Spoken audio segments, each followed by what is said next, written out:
Olá pessoal aí que fez o concurso do CAGE, né? Nós aqui do portal Silvio Sandi, estamos aqui para fazer a correção dessa prova aí de contabilidade. Uma prova que foi muito trabalhosa, né? Realmente questões aí variadas. Eles pecaram sim em algumas questões. Vocês vão ver aí questões que com certeza deverão ser anuladas. Nós estamos aqui resolvendo, né, em primeira mão, antes mesmo de que qualquer gabarito provisório seja divulgado, nós já vamos divulgar aqui nossa correção, né, para que vocês aí que fizeram a prova, né, de certa forma, tenha uma ideia da coisa em termos de recurso, o que é que a gente pode obter aí, né. Gostaria de agradecer a Larissa Bilar e o Júlio Sortica que me encaminharam essa prova, né, que permitiram aí que a gente corrija aí essa prova o mais rápido possível, ok? Então vamos lá, vamos aí, né, para o quadro para a gente começar a resolução das questões. As questões, como eles me mandaram em foto, né, as questões eu tirei, né, dei um controle, então não ficou tão visível, mas dá para a gente resolver sem maiores problemas. Vamos lá. Questão de número 1, questão aí previsível que eu tinha dito aí no curso, né? Queria cair uma questão aí, pelo menos, do CPC 00. E ainda falei, normalmente o que cai é o quê? Relevância e comparabilidade. Lembra aí que eu falei desse negócio.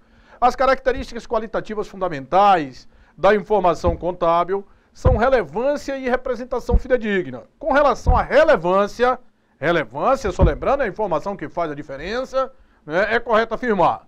Um retrato da realidade econômica, livre de erros, não significa algo perfeitamente exato em todos os aspectos. Isso aí quando fala da representação fidedigna, que ela tem lá os 3 atributos, né? Tem que ser neutra, né? Livre, completa e livre de erros. Então ele fala aí que livre de erros não significa algo perfeitamente exato em todos os aspectos, né? Então isso aí é verdadeiro, mas não é relevância. Um retrato da realidade econômica, livre de erros, significa que não há erro ou omissões no fenômeno retratado e que o processo utilizado para produzir a informação reportada foi selecionado e aplicado a livre de erros. Ou seja, não quer dizer que é completamente livre de erros. No momento que ele, né, produziu lá a informação, isso sim foi livre de erros, por exemplo, a estimativa. Mas depois aquela estimativa pode ser alterada, né? Então isso aí também é representação fidedigna. Representação fidedigna. A informação pode ser capaz de fazer a diferença em uma decisão, mesmo que alguns usuários tenham decidido não a levar em consideração, ou já tenham tomado ciência de sua existência por outras fontes. Verdadeiro, isso aqui é a comparabilidade, é a informação que faz a diferença na tomada de decisões por parte dos usuários. Aí completa, né? A informação ela pode ser capaz de fazer essa diferença, mesmo que alguns usuários tenham decidido não a levar em consideração, ou já tenham tomado ciência de sua existência por outras fontes. Então isso aqui é a característica aí da relevância, alternativa letra C, né? A informação deve ser completa, neutra e livre de erros. Deve, mas isso aqui é justamente o quê? A representação fidedigna, os atributos da representação fidedigna. O retrato da realidade econômica completo deve incluir toda a informação necessária para que o usuário compreenda o fenômeno sendo retratado, incluindo todas as descrições e explicações necessárias. Isso aí é a característica da informação completa, né? Por exemplo, o ativo, ele vai dizer lá quanto custou o ativo, o valor do ativo, as características do ativo, isso que é uma informação ser completa. Na realidade, todos os itens aí trataram das características fundamentais, né, da relevância e da representação fidedigna. Entretanto, só a alternativa C foi de relevância. Portanto, alternativa C, alternativa correta. Questão 2.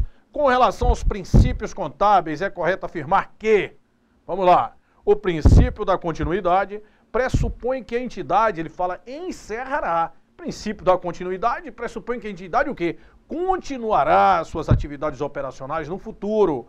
E, portanto, a mensuração e a apresentação dos componentes do patrimônio levam em conta essa circunstância. Então, com encerrará e era continuará, o item está falso.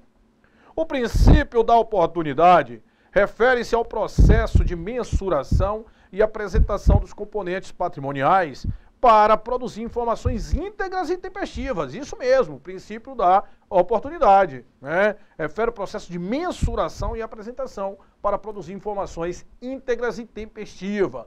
Se a informação, pessoal, não tiver essa integridade, essa tempestividade, de repente ela perde o quê? A relevância, né? Ela vai perder a relevância, certo? Então esse é o item verdadeiro.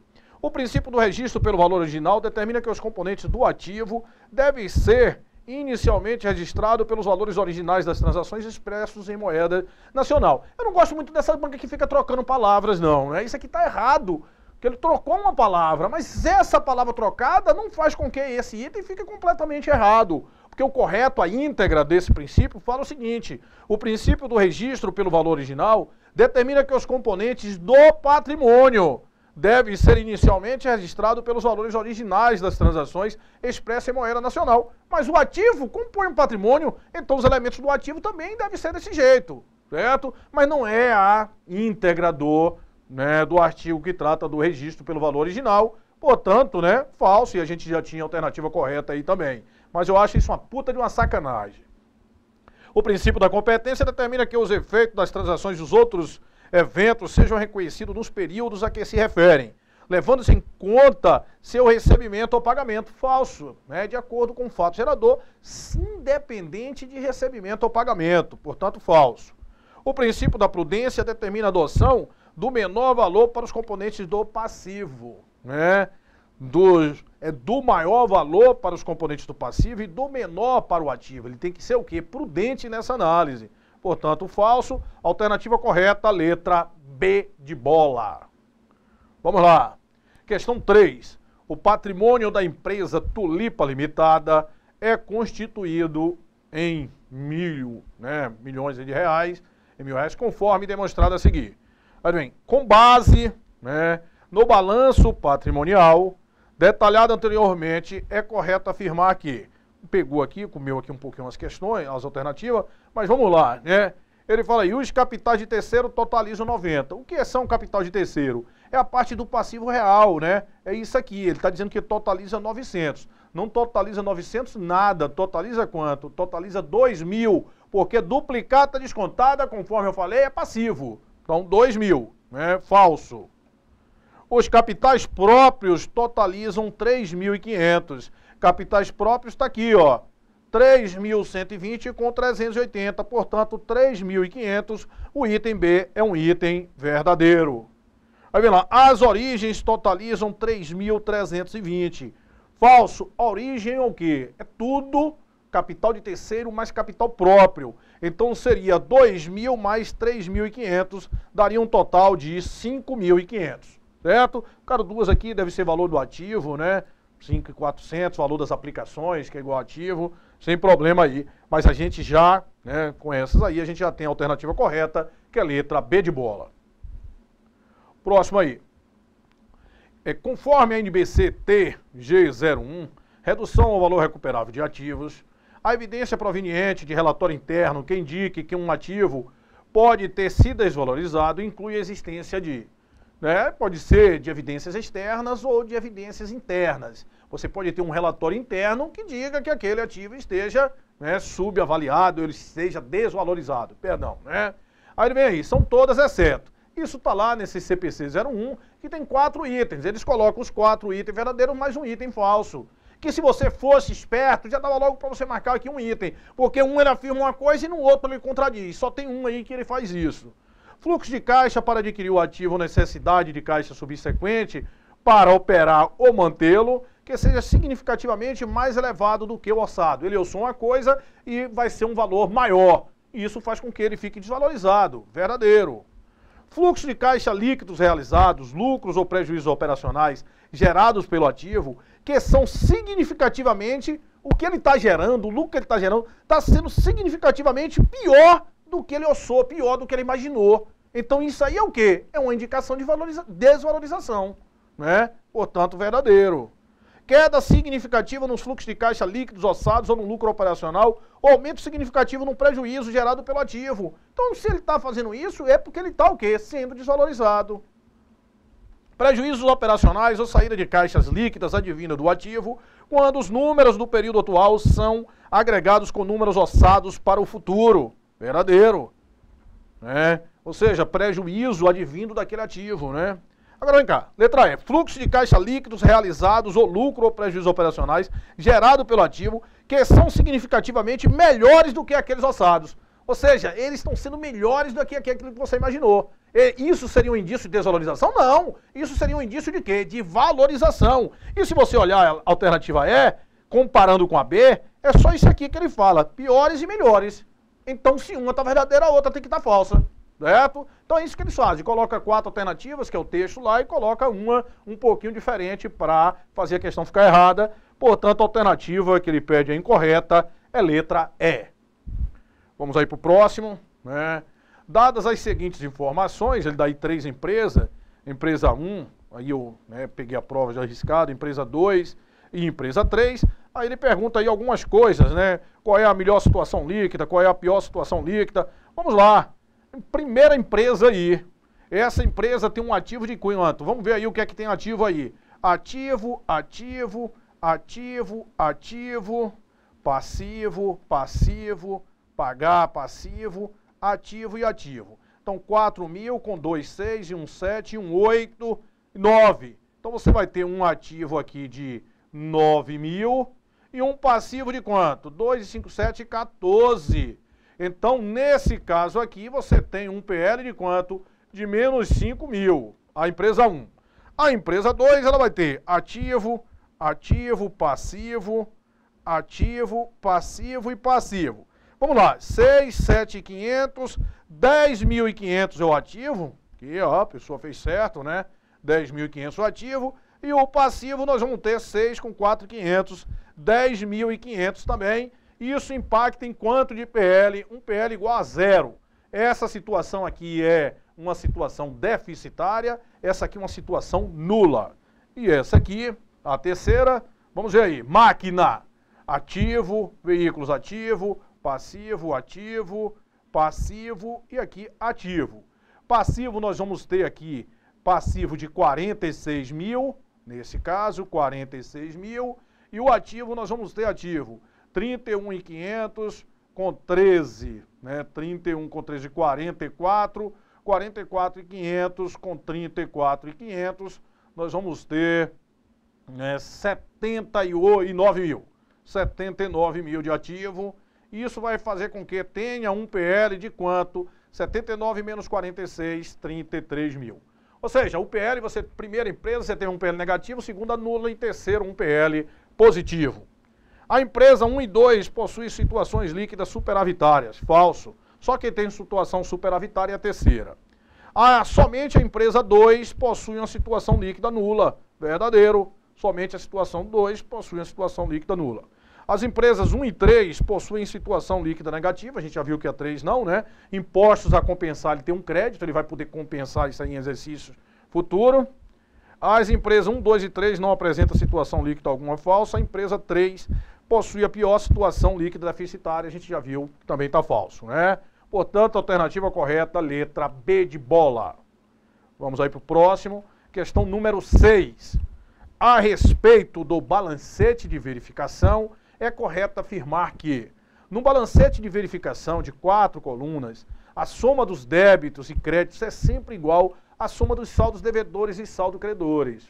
Falso, né? Quando ele tem 4 colunas, é porque vai ter o saldo inicial aqui, que vai ser devedor ou credor, aí você debita ou credita, dependendo do caso, e depois você tem o quê? O saldo final, certo? Muitas vezes você tem aqui saldo devedor de 10 mil, aí debita aqui 1.000 e credita aqui 1.000, né? Ou seja, naquele movimento, esse débito e crédito aqui é só um movimento daquele período. Não tem que nada ser igual ao total do saldo devedor e o total do saldo credor, porque o total do saldo devedor vai depender do saldo inicial. Portanto, falso. Balancete de verificação é uma demonstração contábil obrigatória, falso, né? Balanço patrimonial, DRE, DLPA e DFC e DVA para a sociedade de capital aberto, isso pela Lei 6.404. O balancete de verificação serve como instrumento auxiliar para a elaboração do orçamento das empresas públicas. Empresas públicas nada, não vai fazer esses balancetes de verificação, né? O balancete de verificação não deve ser elaborado mensalmente. Ele deve ser elaborado, sim, mensalmente. Independente, porque ele vai testar se você obedecer ao quê? O método das partidas dobradas. Aí vem letra E. O balancete de verificação serve somente para conferir matematicamente a aplicação do método das partidas dobradas. É essa que é a função dele, né? Se o balancete bateu, não quer dizer que a escrituração esteja certa, quer dizer que foi obedecido o método das partidas dobradas, ok? Porque você pode, no lugar de debitar uma conta, móveis, debitar a máquina, ali vai bater o balancete, mas a escrituração pode estar errada. Portanto, a alternativa correta é letra E. Vamos para o próximo. Questão 7 aí. Dados os seguintes saldos das contas contábeis de uma determinada empresa em 31/12/2013, é correto afirmar que o valor do resultado antes do imposto de renda e da contribuição social sobre o lucro foi de, né? Ele quer saber isso aí, a gente vai apurar o resultado. Como é que a gente apura o resultado? Assim, a apuração do resultado do exercício, né? Vamos até botar aqui para ficar melhor, ó. A apuração do resultado do exercício. Vou me interessar com o quê? Com contas de resultado. Onde é que teremos contas de resultado?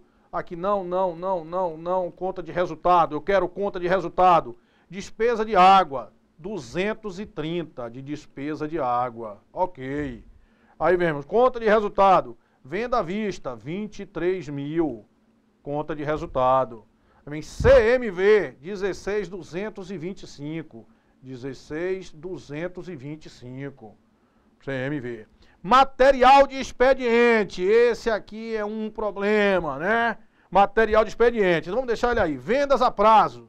O material de expediente depende, né? A ESAF, por exemplo, esse estoque de material de consumo, ela considera como estoque. Quando ela quer que vá para despesa, ela coloca material consumido, né? Mas isso, se ele for de pequenos valores, é admitido que ele seja levado logo a resultado. Então a banca aqui, vamos ver como foi que ela se posicionou e aí a gente vai ter isso como uma jurisprudência para ela, aí para o próximo concurso, né, do Rio Grande do Sul. Aí tem lá vendas a prazos, 27 mil, vendas a prazo, 27 mil, ok. Fornecedores nada, despesa de luz, 300, despesa de luz, 300, tá aqui. ICMS a compensar, PIS a compensar, COFINS a compensar. Nada disso é conta de resultado, né, pessoal? Olha só, pessoal, vocês que não conhecem aí o curso do Silvio Santos, terminou em verbo aqui, ó, infinitivo, isso não pode ser conta de resultado nunca, certo? ICMS sobre vendas, isso vai diminuir aqui o valor, 6.970, PIS sobre vendas e COFINS sobre vendas, 676,50, né? Isso foi o valor do PIS, 676,50, o COFINS 3.116 e a despesa com juros 195,83. Beleza, aí a gente vai ter aqui, né? Olha só. Aí isso que você tem que fazer numa prova. Aí você faz aqui, ó, 50 mil, né? E isso aqui você, quando vai fazer essa conta aqui, você vai chegar aqui, ó, 50 com mais 80, vai dar aqui de centavos quanto? 33. Esse valor 50 vai ser o valor maior do que o de cá. Então 50 redondo menos isso aqui de um valor 33, com certeza absoluta, não preciso fazer essa conta. Isso aqui vai dar uma resposta que vai ter o valor lá, vírgula quanto? 0,67. É assim que faz prova. O valor lá vai ser 0,67. 3, 5 e 8, 13, né? 33. Para fechar, que vai ser 00 saldo, vai dar 67. Ah, Silvio, mas eu somei aí esse negócio, né? E quando eu somei, não deu essa resposta que daí como 67. 21,886,67, né? 21,886,67, que vai ser 50 mil menos isso aqui, que é o resultado, né? Receita menos despesa, vai dar esse lucro aí, 21,886,67. Eu fiz isso, mas não deu. Deu 22 mil, né? 22,900 e... vamos somar aqui 400. 22 mil com 286,67. Deu isso aí, Silvio. E por que deu isso? Porque deu isso, pessoal, é porque, menos, né? Porque, na realidade, a banca considerou esse material de expediente como conta de resultado, como despesa, esses 400, certo? Mas isso você não ia errar nunca, que ia dar uma diferença de 400, né? Você ia achar um valor aqui, a maior em 400, 21.922, né? 22.286. Era o valor que você ia encontrar, aí não ia ter resposta. Você achou que o centavo estava certo, mas não ia ter resposta. Mas eu já sabia que o final tem que terminar em quanto? Em 67. E deu uma diferença justamente da resposta que eu encontrei para aquela, 400. Aí tem alguma conta que pode ficar na dúvida de 400? Tem. Qual é? Material de expediente. Então essa aí não é para errar não, né? E essa aí, no meu entendimento, aí não dá nem muito para entrar com recurso não. Vamos lá. Então, 21.88667 é assim que faz a questão. Questão 8. De acordo com a NBC TG 25, provisões, passivos contingentes e ativos contingentes, analisa os requisitos abaixo em relação ao reconhecimento da provisão. Isso aí é o item lá, ó, do CPC 25 na íntegra, né? Para que uma provisão seja reconhecida. Uma provisão deve ser reconhecida quando a entidade tem uma obrigação presente, legal ou não formalizada, como resultado de eventos passados. Verdadeiro, isso a gente viu, eu falei desse pronunciamento.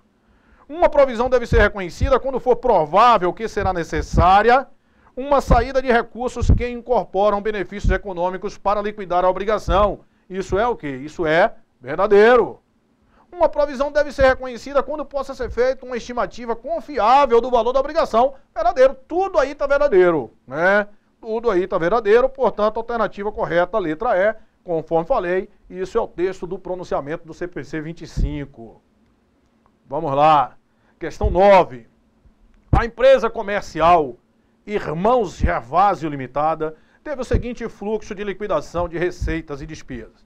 Com base nas informações fornecidas, se o regime adotado fosse de caixa e o resultado do mesmo ano fosse o regime de competência, o resultado do exercício de 2013, ele quer de 2013 seria. Aí eu tenho que olhar aqui, ó, tem igual e aqui tem igual, né? Então aí a gente vai ter que fazer aqui rapidinho, vamos lá. Regime de caixa. Regime de caixa me interessa se foi o quê? Pago ou recebido. Quando? Em 2013. Esse aqui foi pago em 2013, isso aqui vai ser pelo regime de caixa, né? Isso aqui vai ser despesa pelo regime de caixa. Isso aqui vai ser despesa pelo regime de caixa, né? Aqui despesa, aqui pagas em... Aqui não vai ser pelo regime de caixa. Recebida em 14, não vai ser receita pelo regime de caixa. Isso aqui vai ser uma receita, porque foi recebida em 2013 pelo regime de caixa. Então, pelo regime de caixa, você vai ter aqui o quê? Quanto de despesa? 45 mais 54, 99 mil de despesa e de receita 114 mil. Não é isso aí? É 114 mil de receita. Portanto, vai ter um lucro pelo regime de caixa de 15 mil.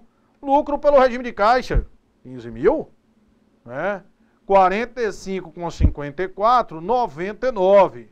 Beleza, né? E aqui, 4, 6 e 5, 11. 99 com 114. 15 mil é o valor do lucro pelo regime de caixa. Correto. Lucro pelo regime de caixa, 15 mil. Só aí você já achou a resposta que é. Mas vamos fazer aqui pelo de competência. Competência, o que é que vai me interessar? É aqui, qual é o período que ela é relativa. Despesa relativa a 2013, então tem que pegar essas duas. Competência me interessa qual é o fato gerador, foi 2013. Então aqui vai ser 45 mais 36, 81 mil. E a receita vai ser relativa a 2013, receita relativa a 2013. 27 com mais 51, 78 mil. Então, pelo regime de competência, o resultado no período vai ser um prejuízo de 3 mil. Então, pronto, lucro de 15 mil e prejuízo de 3 mil. Portanto, alternativa correta, letra E. Beleza. Questão de número 12. Em uma determinada empresa, em seu balanço patrimonial, encerrado em 31/12/2013, ao apresentar os dados comparativos com o exercício anterior, conforme estabelece a legislação, o contador verificou que a empresa, ao iniciar o investimento permanente em outra companhia durante o ano de 2013, não apresentava dados comparativos com o exercício de 2012 na conta contábil referente a investimento em outras companhias. Preocupado com a aplicação das normas contábeis, o contador incluiu em notas explicativas tal fato em virtude de tratar-se de um evento que constituía uma mudança de política contábil que ele fala aí, né?